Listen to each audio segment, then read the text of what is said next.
What is up, guys? Welcome back to Brick Age Studios, and in today's video we have a pretty exciting review. We will be taking a look at the LEGO Star Wars The Last Jedi Resistance Transport Pod, my first The Last Jedi set.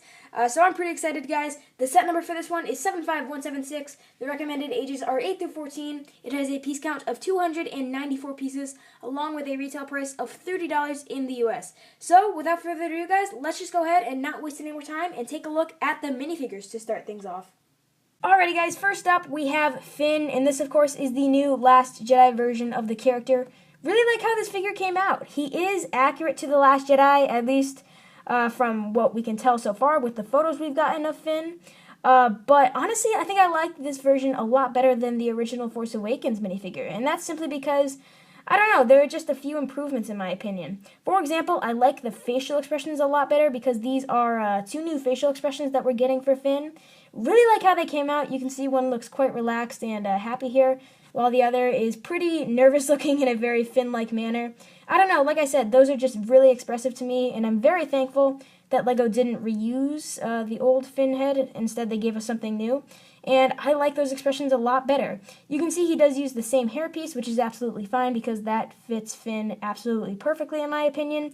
The torso print is pretty much the same except for the shirt color underneath, which changed from black to sort of a lightish tan, and that is accurate to The Last Jedi. He does change shirt colors, and honestly, I really like the contrast between the colors of the jacket and the colors of the shirt underneath. I don't know, that just makes the figure look really sharp in my opinion. A cool little detail I feel the need to point out is back here on the back torso printing. You can see there's a little some stitching there, and that is of course because, spoilers for The Force Awakens, Kylo Ren does slash Finn in the back, so that's a really cool printed detail they got there. There's a little bit of printing on the legs, as you guys can see, not much, just a little holster and a little belt there. And lastly, we have a sort of a silver spray-painted blaster. So yeah, overall, really cool minifigure with Finn. Alrighty, next up we have Rose, and Rose, of course, is one of the new characters that we'll be meeting for the very first time in The Last Jedi. Very excited to see her character in action and to see just how she fits into the story in general. But regardless of what I end up thinking of her character, I have to say that I really do like this minifigure. You can see there's a lot of nice printed detail throughout the torso and legs, the back of the torso included, and I believe she's supposed to be a maintenance crew member for the Resistance, and you can kind of tell with all the printed detail there, so LEGO did a great job with that factor of the figure. She has an entirely new hair mold, which looks really awesome, and it's actually quite accurate to Rose's hairdo in the movie. If you guys have not seen any official images, like from the Last Jedi set of Rose, I suggest you look some up because you'll see this hairpiece is actually pretty darn accurate. And then also something I was pleasantly surprised by is that this mold is completely made out of solid hard plastic. I was expecting it to be made of that sort of harder rubber material that we usually get with the Yoda minifigure. But no, this is a completely hard plastic, the ponytail included, which, like I said, pleasantly surprised me. The face is really nice as well. You can see one side here has a nice calm little grin, and then the other side definitely looks more battle ready, and I honestly really like that face. I don't know why, it just looks really good to me. And then lastly, she has a standard blaster pistol, so nothing special there. But overall, really cool minifigure with Rose, and she might be my favorite of the set. I'm not sure. I really do like Finn as well. But regardless, love what LEGO did with her, and can't wait to see her in the movie. Then, lastly, we have BB-8, and as far as I know, this is the exact same version that has been in all the Force Awakens sets, so there's nothing really special in terms of exclusivity here. However, I don't see how LEGO could improve on this figure. I think they've always done a great job on him. If you've never seen him in LEGO form before, basically he's made out of two separate parts, the main body and then the headpiece, and you can easily snap them together. Although something I do want to mention is that this is the cheapest set he has come in to this date. $30, this is currently the cheapest way to get BB-8, because he's always come in a lot of the more expensive sets, such as Poe Dameron's X-Wing, the Resistance X-Wing, the Encounter on Jakku. So this will be a great way for some younger kids to maybe get their hands on BB-8. But yeah, overall, really cool minifigures for the Resistance Transport Pod. Now let's go ahead and move on to the actual Resistance Transport Pod build itself. Alrighty guys, here it is, the Resistance Transport Pod. Let's go ahead and take an up-close look at this thing and see all that it has to offer. So first up, the actual build itself was pretty fun and entertaining. I mean, it was simplistic, but I still really enjoyed it. It took, honestly, about like 20-15 minutes to build it. It's pretty small and simple, like I said. But I really do like the final result. It looks really cool, and it's quite unique, in my opinion, to the Star Wars universe.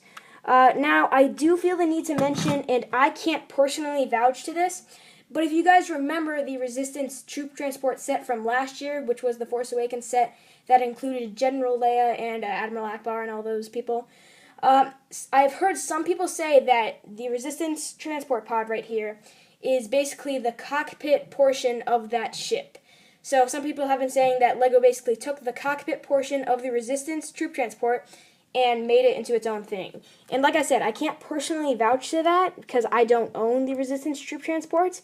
But regardless, I still really like this set for what it is. I know for a fact that the colors are different, so even if the build is similar, or who knows, maybe even exactly the same, I doubt it's exactly the same.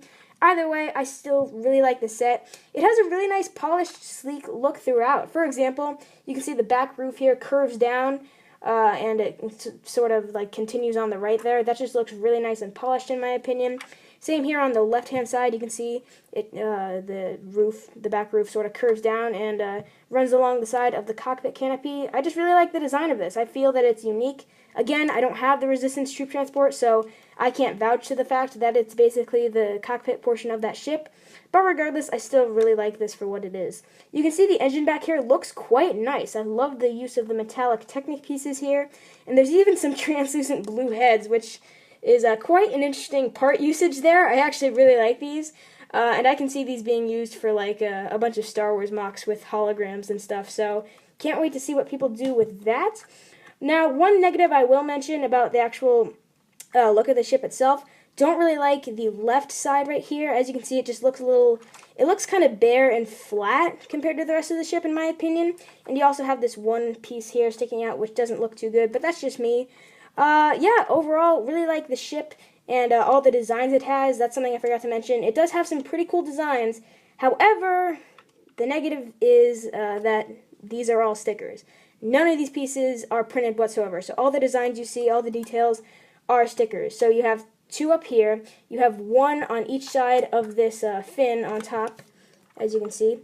You have one here, one here, one here, and then a whopping 7. 1, 2, 3, 4, 5, 6, 7. A whopping 7 stickers on the canopy piece for the cockpit alone. So yeah, that is a lot of stickers. Honestly, that's really the only major negative I have with the entire set. That's a ton of stickers, especially considering the size of the set. I think LEGO went a little overboard there. And it would have been nice to maybe get at least a couple printed pieces, but it's not a huge deal. Something I guess we can take a look at while we're on the outside of the ship are the laser cannons on the side, because as you can see here, you have not one, not two, but 3 different laser cannons. 2 are just for looks. You have the Technic piece right here, and then a rod right here. But one you can actually fire off, and as you can see, it is a stud shooter. And for those of you who aren't LEGO Star Wars fans and have never seen this feature before, you just have to push down on the top piece right here, and the stud will go flying like so. And it just landed on the floor. I'll get that after the review.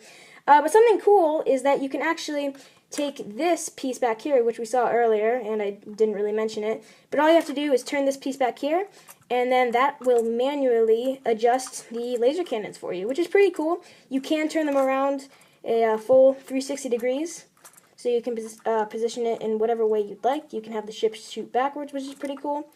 But yeah, pretty neat feature. And then right underneath, as you guys may have noticed, there is a disc here with some Technic stuff attached. And that is for the spring-loaded shooters. Honestly, I'm going to be completely honest here. When I finished building the set, I wasn't sure how to fire off the spring-loaded shooters. But after double-checking the instruction manual, I found out all you have to do is basically turn this disc slightly, and the spring-loaded shooters will go flying. So that's a pretty cool, unique way to fire them off. I really like how they did that. And then on the other side, something else I wanted to show off is there's a secret weapon stash. So if you remove this part of the ship right here, which you can easily do thanks to these 4 studs, you can see you have some extra weapons. First off, there's this special modified gun, which is kind of hard to get out with one hand. Come on, there we go. Oh, hang on. The left side of the ship is falling apart. Get back in. There we go. Sorry about that. But anyways, we have this sort of interesting looking blaster here. I'm not sure why they chose a bright orange piece for this, but whatever. And then there's also some thermal detonators included, and the left side of the ship fell off. Let's go ahead and put that back on real quick. But there are some thermal detonators stashed in there as well. As you can see, some pretty nice prints, and we have been getting these for quite a few years now, but it's always nice to get more of them. Quick note, the set comes with 3, but the instructions only show 2 in the actual compartment, so being the perfectionist that I am, I only put 2 in there. But yeah, you can easily put all those back in there, reattach the cover, and there you go. You have a secret hidden weapon stash. Now let's go ahead and take a look at the inside itself. Well, you know what, first, I just wanted to quickly show off, since some of you guys are probably wondering, this side of the ship can come off, this part right here, and it's sort of weird. There is like a little bit of space in there, but it's not meant to hold anything as far as I know. The instructions doesn't really show anything, so not sure why that's there. I just wanted to point that out in case any of you guys were wondering. But let's just go ahead and put that back on quickly, and let's take a look at the inside itself. So obviously all you have to do to access the inside is pop off the cockpit canopy, which is in a nice translucent yellow color. And like I pointed out before, it does have all those stickers, which is kind of annoying, especially since I didn't really center that top one. Oh, that's really bugging me. But either way, let's go ahead and take a look at the actual inside of the cockpit itself. You can see it's actually quite roomy for a $30 set. That's honestly probably my favorite part of the build, is how much room it has, because obviously you have seats for both Finn and Rose, which is awesome. And you can see there's even a bit of extra room. We'll take them out quickly, just so we can get a better look at everything in general. You can even see there's some extra room for their blasters. There's a clip for each of them, which is so nice because LEGO Star Wars fans like myself know how annoying it is when minifigures don't have places for their accessories in these vehicle-based sets. You can see their Finn and Rose's own separate seats, and they each have 2 studs that they can be attached to. I will say that sometimes it is sort of a pain to get them in there with only 2 studs. It would have been easier if LEGO had just done 4 studs, because as you can see, it's taking a little bit of effort on my part to get Finn in there. It's not a huge deal. I don't want to come off like I'm complaining, but it would have been maybe nice to just, like I said, do 4 studs for each of them instead of just 2, because it can be hard to attach them at times. You do have a nice control panel here, which, surprise, is a sticker, and I didn't center that one either. That's also bugging me. But something that I want to point out here, and that I think is really cool, is that they used this this bucket handle piece here for the controls, or the joystick, or whatever you want to call it.